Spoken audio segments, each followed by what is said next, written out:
First up, let's enlighten ourselves thanks to some political insiders on the ABC. We know Malcolm Turnbull reckons he coulda, woulda, shoulda won the election if he'd stuck around. Now the ABC has found 3 people, maybe 4, who agree with him. OK, talking of Malcolm Turnbull, who was out and about quite a bit this week on another podcast as well, in which he said he would have no doubt, and others have no doubt, he would have won the election. A quick straw poll and all, what do you have? Probably. Yeah, my view is he probably might have, yeah. I think he would have had a chance because I still think it was in the places they lost, it was a rejection of Labor more than anything. Now, I love these colleagues and competitors dearly, well, my cousin at least, but they picked the election wrong, and now we're supposed to believe that they would not have picked a Labor win, never have tipped a Labor win. They might have tipped a coalition victory and would have been right this time if only the Liberal leader had not been rolled. When the main dynamic in politics is between the insiders and the mainstream, and how too many of the insiders don't understand the mainstream, why does the ABC only listen to the insiders? Now, for something counterintuitive, some stuff from the ABC that deserves the highest prize. Let's have a look at this. Listen to this ABC radio presenter, David Bevan, of local radio in Adelaide. The ABC has always been a bit of a workers' collective, but this was, I think, perhaps an extreme example of that. Now, this is brilliantly honest stuff. People like me have been saying for years that one of the biggest problems at the ABC is that it is a staff collective, a workers' collective, that management surrenders control to the staff. Here was a long-time and well-respected ABC journalist and presenter not only recognising this reality, but cop this, he was putting that directly to ABC chair Ita Buttrose live to air. It's extraordinary stuff, and I'll play you some more of that in just a moment. The issue, the extreme example he was referring to, was the report we talked about last week that ABC journos were forming an ABC staff climate crisis advisory group. The Australian reported an email exchange and a chain of emails showing how senior journalists were keen to, quote, develop ways to report on and inform Australians about the climate crisis using solutions journalism approach. Whatever a solutions journalism approach is, this tells you a lot about the ABC, doesn't it? It was summed up best by the Institute of Public Affairs' Gideon Rosner, who tweeted, because if there's a gap in ABC coverage, it's climate change. Very droll, Gideon. Anyway, the point is that Bevan put the issue to Buttrose live to air, and it turned up some news.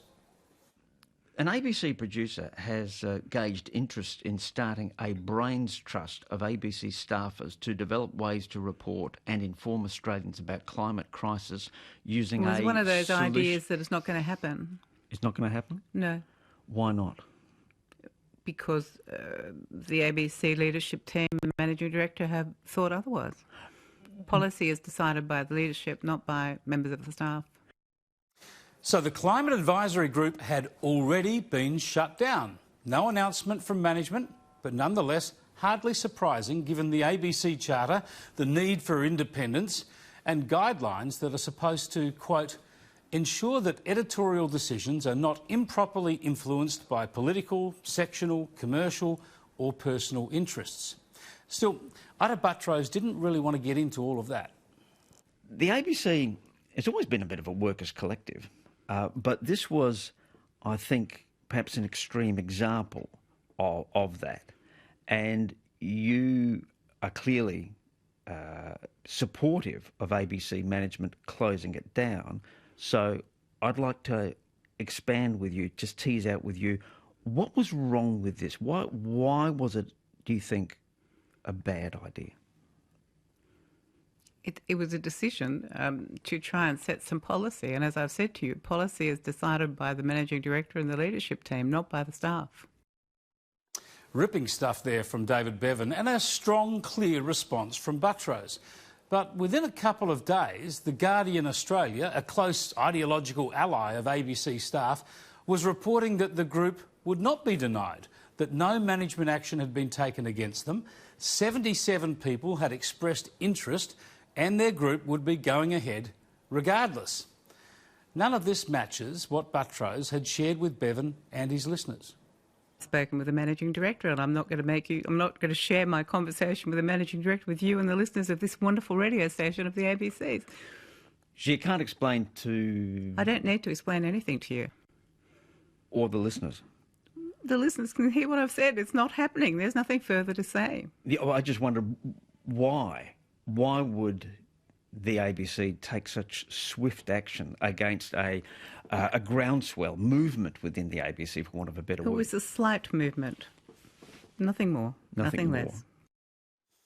A slight movement. A slightly fascinating exchange, don't you think? An ABC journalist asking brave and pertinent questions about who runs the public broadcaster, and the ABC chair trying to demonstrate that she does. And all the while, the internal climate activists apparently unbowed within the organisation. We've asked for responses from the Managing Director, David Anderson, and we've contacted journalists such as Dominique Swarsh, Linda Mottram and Barbara Hegan about whether or not they are defying management and carrying on with this project. We haven't heard back yet.